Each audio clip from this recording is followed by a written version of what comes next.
عمر کی شہادت ہے.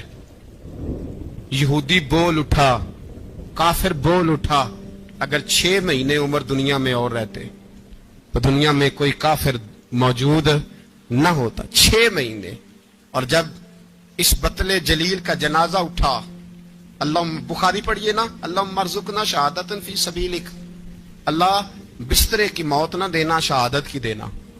عمر شہید ہوئے, مسجد نبوی میں نماز پڑھاتے, اور جب جنازہ اٹھا تو مدینے کا پھر پیچھے جو دلیر بچے وہ مولا علی تھے. مولا علی, جناب عمر کا جنازہ اٹھا تو سب سے پہلی ہائے جو نکلی وہ حضرت علی کی زبان سے نکلی, اور حضرت علی کی ساری داڑھی آنسوؤں سے بھر گئی. لوگوں نے کہا کہ علی کیا ہوا؟ فرمانے لگے تم دیکھ نہیں رہے جنازہ کس کا اٹھا ہے, پلٹ کے دیکھو تو صحیح, تم پتہ نہیں یہ کون گیا ہے. کہ حضور کیا ہوا؟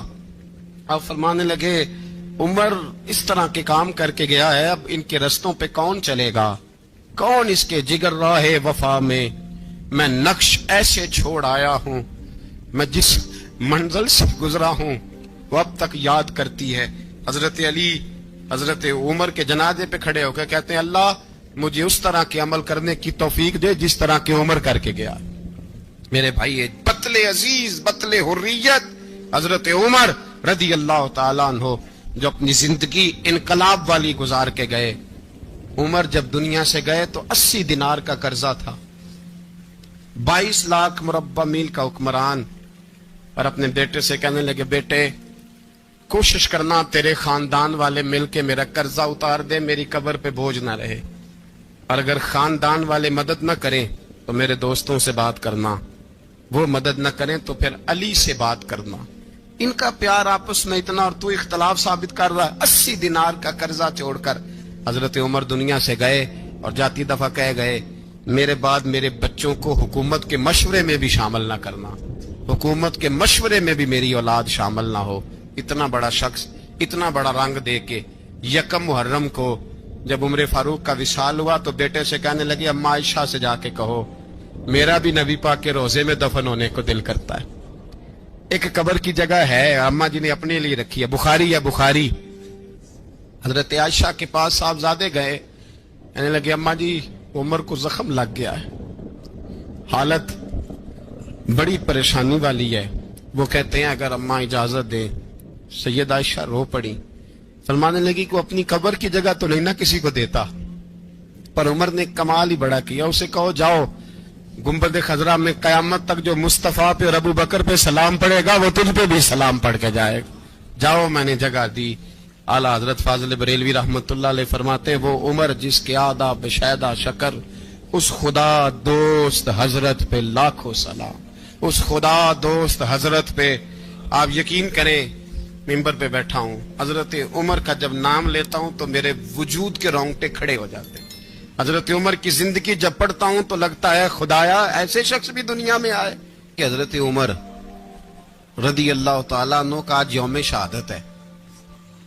میرا تو دل کرتا تھا کہ فجر سے باتیں شروع ہوں اور سارا دن ہی عمر کی باتیں ہوتی رہیں, سارا دن جناب عمر کی باتیں, سارا دن. اس لیے کہ ذکر جناب عمر کا ہوگا پر راضی اللہ کے رسول ہوں گے.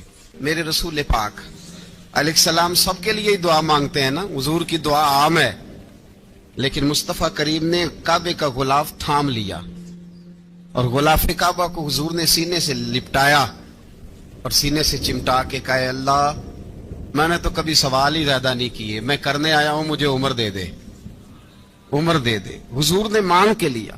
اور پھر جب جس کو حضور مانگے اللہ سے, حضرت عوف بن مالک اشجعی ایک صحابی ہیں, حضرت عوف بن مالک رضی اللہ تعالیٰ عنہ فرماتے ہیں کہ جناب ابو بکر صدیق کا زمانہ تھا تو میں نے خواب دیکھا,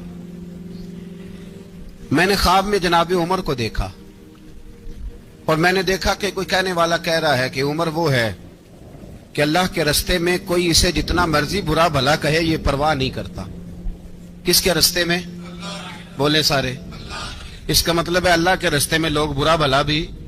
قرآن مجید نے کہا وَلَا يَخَافُونَ لَوْمَةَ لَائِمٍ, کچھ لوگ ایسے ہیں جو برا بھلا کہنے والوں کی پرواہ نہیں کرتے. اور دوسری بات میں نے یہ دیکھی کہ عمر خلیفہ بنے گا, اور تیسری بات میں نے خواب میں یہ دیکھی کہ عمر شہید بھی کیا جائے گا. عمر شہید بھی ہوگا. یہ میں نے 3 باتیں خواب میں دیکھی. فرماتے ہیں میں نے آ کے خواب حضرت ابو بکر صدیق کو سنائی. وہ خلیفہ تھے.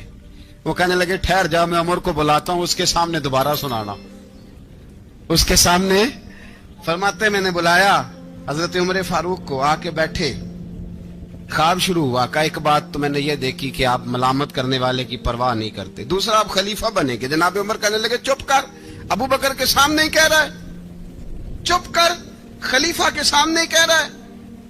تو ابو بکر صدیق کہنے لگے عمر اسے کہنے دو, مجھے لگتا ہے رب کی رضا یہی ہے کہ میرے بعد اگر مصطفیٰ کا منبر ملے تو عمر کو ملے, اسے کہنے دو, کہنے دو. حضرت عمر رضی اللہ تعالیٰ عنہ کو تیسری بات کہی. حضرت عوف بن مالک نے کہا آپ شہید کیے جائیں گے, میں نے خواب دیکھی ہے. نیک لوگوں کے خواب بڑی حد تک سچے ہوتے ہیں. کہا میں نے خواب دیکھی ہے. تو حضرت عمر کہنے لگے شہید تو دلیر لوگ ہوتے ہیں, شہید تو دلیر, جسے سارا زمانہ دلیر کہہ رہا ہے وہ اپنے بارے میں کیا کہہ رہا ہے؟ کہتے ہیں شہید تو دلیر, میں تو کاہل سا آدمی ہوں, سست آدمی ہوں, میں تو اتنا کام ہی نہیں کرتا. تو یہ خواب تو نے جو ٹھیک ہے دیکھا ہے نا, پھر سے دیکھنا. تو ابو بکر صدیق فرمانے لگے عاجزی نہ کر, انکساری نہ کر, تو جو کہہ رہا ہے ٹھیک کہہ رہا ہے, لیکن مجھے سن کے شکر بھی ہوا ہے اور افسوس بھی ہوا ہے. افسوس اس بات کا کہ تیرے جیسا بطل عظیم چلا جائے گا, اور شکر اس بات کا کہ رب تجھے زندگی بھی اعزاز والی دے گا, اور شہادت کی موت دے کے اللہ تجھے موت بھی عزت والی عطا فرمائے گا. اللہ موت بھی تجھے عزت والی دے گا, تجھے کاہلوں جیسی موت اللہ. حضرت فاروق اعظم رضی اللہ, او بھائی یہاں تو اس زمانے کا سب سے بڑا مسئلہ پروٹوکول ہے. ہم چھوٹے طبقے سے لے کر بڑے سارے پروٹوکول کے قائل ہیں, پر حضرت عمر رضی اللہ تعالی, حضرت عمر کی سادگی اور پھر جناب عمر کی عاجزی, جب انسان اپنے اوپر سوار کر لیتا ہے نا, سوار کر لیتا ہے, میں بدکار پرانا خادم, کسے در ملی نی ٹوئی, تے واصف یار نے نظر جو کی تھی تے واصف ہی. میں اکثر سوچتا ہوں حضور نے جہاں بھی کہا نا, فرمایا میرے بعد نبی ہوتے تو خطاب کے بیٹے عمر ہوتے. حضور نے فرمایا عمر جس رستے سے جاتا ہے شیطان وہ رستہ بدل جاتا ہے. نبی پاک صلی اللہ علیہ وسلم نے فرمایا میرا عمر وہ ہے کہ اس کی زبان پر حق جاری ہے. حضور علیہ الصلوۃ والسلام نے فرمایا 950 سال حضرت جبریل میرے عمر کی شان بیان کریں تو ان کی عظمت ختم نہیں ہوتی. 950 سال جبریل عظمت بیان کرے تو ختم نہیں ہوتی. یہ بات ہے حضرت عمر کی, اور فرمایا عمر ابو بکر کی نیکیوں میں سے ایک نیکی ہے. یہ شان ہے عمر فاروق رضی اللہ تعالیٰ عنہ کی. حضور نے فرمایا میرے بعد نبی ہوتے تو عمر ہوتے, جس گلی سے عمر آئے شیطان رستہ بدل جائے. میرے عمر فاروق کی شان 950 سال بیان ہو تو ختم نہ ہو. عمر کی زبان پر اللہ حق بیان کرتا ہے, جو عمر کہتا ہے وہی رب کر دیتا ہے. حضور ساری زندگی فضیلتیں بیان کرتے رہے, عمر جواب میں کیا کہتے ہیں؟ کوئی بتائے نا کہ یہ والی حدیثیں کبھی عمر نے بھی روایت کی ہوں کہ حضور نے میرے بارے میں یہ کہا ہے. یہ روایتیں وہ روایت نہیں کرتے. ان سے جب لوگ کہتے عمر تیری بڑی بات ہے تو عمر رو پڑتے, کہتے میں تو اونٹ چرانے والے باپ کا بیٹا ہوں, میں تو اونٹ چرانے والے باپ کا بیٹا, اونٹ چرا. اس سے آگے عمر گئے ہی نہیں ساری زندگی, اس سے آگے لفظ ہی نہیں ادا کی. اور میں تو بھائی اونٹ چرانے والا, میرا باپ تو اونٹ چرایا کرتا تھا, 10 اونٹ تھے, میری ڈیوٹی ہوتی تھی, سنبھالے نہیں جاتے تھے, ابا ڈنڈوں سے مارتا تھا. ساری زندگی عمر حج کرنے گئے, ایک خشک تنا کھجور کا عمر فاروق رضی اللہ تعالیٰ عنہ نے اس کو اپنے کلاوے میں لیا, رونے لگے. لوگوں نے کہا عمر کیا ہوا؟ فرمانے لگے یہاں میں اونٹ چرایا کرتا تھا, یہاں میں اونٹ چراتا تھا, 10 اونٹ سنبھالے نہیں جاتے تھے. دیکھو رسول اللہ کی شان, آج ساری امت چلانے کا طریقہ عطا فرما دیا ہے. ساری نظریے سے پیار. یار پیسہ کس کو برا لگتا ہے؟ سارے صحابہ مل کے آئے, کہنے لگے عمر فاروق سے کہنا ہے نبی پاک کے زمانے میں تو ظاہراً غربت تھی, ابو بکر کے دور میں بھی غربت تھی, اب تو بڑا محال ہے. عمر سے سفارش کرو کہ عمر نیا کرتا پہنا کرے. ملکوں کے سفیر آتے, عمر وہی پھٹی پرانی چادر اوڑھ کے اور وہی کئی جگہ پہ پیوند لگے سوٹ پہن کے سفیروں کے سامنے بیٹھ جاتا ہے. عمر کو مشورہ دو, طے ہو گئی بات. سب نے جب مشورہ دے لیا تو سارے کہنے لگے یہ بتاؤ شیر کی مونچھ کو ہاتھ کون لگائے گا؟ کہنا کس نے ہے؟ بندہ بھی تو ڈھونڈو نا۔ نے کہا جناب میرا یہ خیال ہے کہ مولا علی شیر خدا کہیں گے، کیونکہ جس شخص کی عمر کو سب سے زیادہ حیا کرتے دیکھا وہ شیر خدا مولا علی ہے رضی اللہ تعالی علی کہیں گے۔ اس لیے کہ جناب علی تو کئی دفعہ جب گفتگو کرتے تھے تو حضرت عمر چپ کر جاتے تھے اور فرماتے تھے علی نہ ہوتا تو میں ہلاک ہو جاتا۔ تو کہا علی سے کہو۔ جناب علی شیر خدا کو بلایا، کس کام کے لیے؟ جی اللہ اکبر۔ یہ ذرا اپنے اس دور پہ اس بات کو ذرا لاکا جناب ان سے کہیں کہ زیادہ نہیں، ایک کرتا نیا پہن لے، سفیر آتے ہیں وزیر آتے ہیں تو ایک کرتا نیا پہن لے۔ حضرت علی کو بلایا، آپ فرمانے لگے کوئی اور بات ہوتی تو میں کہہ دیتا، یہ والی میں نہیں کہہ سکتا، کوئی اور ہوتی تو میں عمر کو کئی دفعہ کہہ دیتا ہوں، جلال میں بھی تو سن، یہ والی میں نہیں کہہ سکتا، میں تمہیں ایک مشورہ دیتا ہوں۔ کہا وہ کیا؟ کہنے لگے سید عائشہ صدیقہ سے کہو، وہ مومنوں کی ماں ہیں، عمر ٹالے گا نہیں۔ اماں جی سے جا کے کہا اماں جی نیا کرتا عمر سے کہیں پہن لیں، وزیر آتے ہیں بڑے بڑے لوگ تو چلو کوئی حرج نہیں۔ اماں جی نے کہا اچھا کوئی بات نہیں میں بلا لیتی ہوں۔ جناب عائشہ نے پیغام بھیجا، جب خادم نے کہا نا مصطفیٰ کے گھر سے پیغام آیا ہے تو 20 لوگ بیٹھے تھے، عمر کانپتے ہوئے اٹھے، کانپتے دوڑے۔ حضرت عائشہ پردے میں تھی تو فرماتی ہیں عمر اتحیات کی حالت میں بیٹھ گئے۔ کہا اماں جی دیر تو نہیں ہو گئی مجھے آنے میں؟ کہا نہیں ٹائم پہ آ گئے ہو، کس لیے بلایا تھا؟ کہا عمر دیکھو غربت کے معاملات اور ہوتے ہیں، جب اللہ آسانی دے تو کوئی چیز استعمال کرنا حرام نہیں ہوتی، اگر حرام ہے تو بتاؤ۔ کہا نہیں اماں جی حلال ہی ہے۔ تو فرمایا پھر اتنے سفیر آتے ہیں مشیر آتے ہیں، اب تو مال غنیمت بڑا آتا ہے، ڈھیر لگ جاتے ہیں مسجد میں، تو چل ایک نیا کرتا تم بھی پہن لیا کرو، اور آپ نیا کرتا پہنو گے تو دھاک بیٹھے گی غیروں پر۔ تو صحابہ کا مشورہ ہے کہ آپ نیا لباس پہنے۔ اماں جی کہتی ہے میں نے حکم دیا تو عمر چپ کر گئے، گردن جھک گئی۔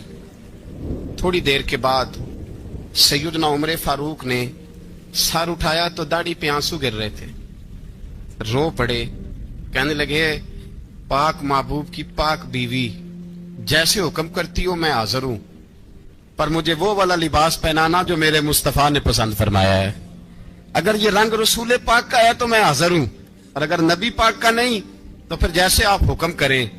جناب عائشہ کہتے ہیں عمر روئے تو میں زیادہ روئی، میرا پلو بھیگ گیا آنسوؤں سے۔ میں نے کہا عمر آپ جائیے۔ عمر یوں نکلے تو جو صحابہ کھڑے تھے وہ کونے میں تھے، سارے آ گئے۔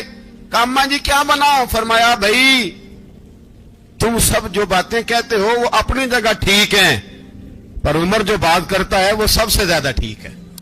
عمر جس پہلو پر بات کرتا ہے وہ یار ایسی عاجزی، ایسا رنگ، ایسا انداز، ایسا طرز حیات، ایسی زندگی، اولاد کے معاملے میں لوگ بزدل ہو جاتے ہیں، بزدل۔ پر حضرت عمر کا بیٹا مصر گیا، وہاں سے کمائی کر کے لایا، تجارت کرنے گیا، لاکھوں کا مال۔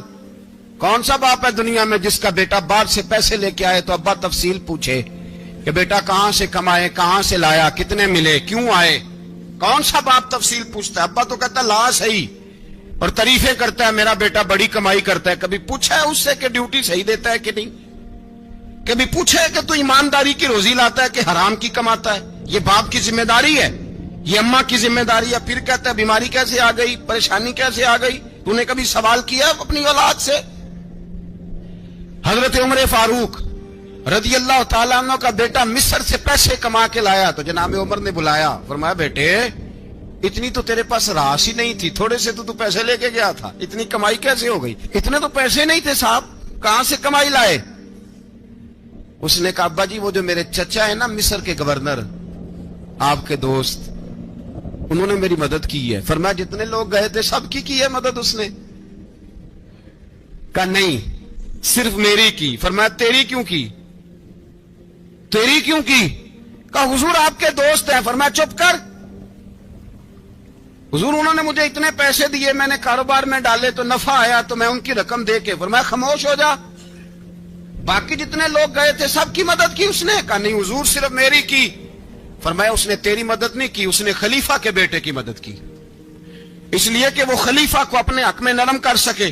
فرمایا آدھا مال تیرا ہے، آدھا مال غنیمت کا ہے، مال خزانہ کا ہے، مسلمانوں کا ہے، اس لیے کہ تو جو وہاں سے مال کما کے لایا ہے وہ اپنے باپ کے خلیفہ ہونے کی وجہ سے کما کے لایا ہے، لہذا رکھ ادھر۔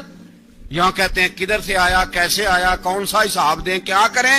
او بھائی حضرت عمر رضی اللہ تعالیٰ عنہ کا اپنی اولاد کے بارے میں یہ رنگ ہے۔ ایک جنگ سے نا خوشبو آئی، خوشبو بڑی مہنگی ہوتی تھی، عرب میں خوشبو آج بھی بڑی مہنگی ہے، وہ زیادہ استعمال کرتے ہیں۔ میری باتوں کی سمجھ آ رہی ہے میرے بھائی؟ بڑی مہنگی خوشبو تھی۔ جب وہ خوشبو آئی تو حضرت عمر نے کہا، گھر میں پہلے پہنچی حضرت عمر کے، چونکہ زیادہ عورتیں استعمال کرتی تھی گھر کے اندر خوشبو، مرد بھی لگاتے تھے۔ حضرت عمر نے اپنی بیوی سے کہا، آپ کی زوجہ تو تھی وہ بڑی خوشبو کو پسند کرتی تھی۔ حضرت عمر نے اپنی زوجہ سے کہا کہ خوشبو لاؤ، میں نے ایک عورت کی ڈیوٹی لگائی ہے، وہ خوشبو تول کے نا تو حصہ برابر صحابہ میں بانٹ دے گی۔ تو آپ کی زوجہ کہنے لگی، کسی بی بی کی ڈیوٹی لگانے کی کیا ضرورت تھی، میں جو موجود تھی میں بانٹ دیتی ہوں تول کے حصہ برابر۔ آپ نے فرمایا نہیں تو رہنے دے، تو فلانی بی بی بانٹے گی۔ کہا حضور میں نے بھی بانٹنی ہے، میرے پہ کچھ حق ہے؟ آپ نے فرمایا نہیں، تو تفصیل نہ پوچھ، تو خوشبو دے دے، کوئی اور بانٹے گی۔ خاتون خانہ تھی نا، کہنے لگی نہیں مجھے بھی آج آپ کو بتانا ہی پڑے گا کہ کوئی جو بانٹ سکتی ہے تو میں کیوں نہیں بانٹ سکتی؟ زوجہ کہتی عمر نے بات کی تو میری چیخیں نکل گئیں۔ حضرت عمر فرمانے لگے جب تو خوشبو بانٹے گی نا تیرے ہاتھوں کو بھی لگے گی، تیرے دوپٹوں کو بھی لگ جائے گی۔ اگر رب کریم نے مجھ سے سوال پوچھا کہ عمر خوشبو تو مسلمانوں کی تھی، تیری بیوی کے دوپٹے کو کیوں لگ گئی، تو میں اللہ کے حضور کیا جواب دوں گا؟ اگر اللہ نے یہ سوال کیا کہ تیری بیوی نے کیوں لگائی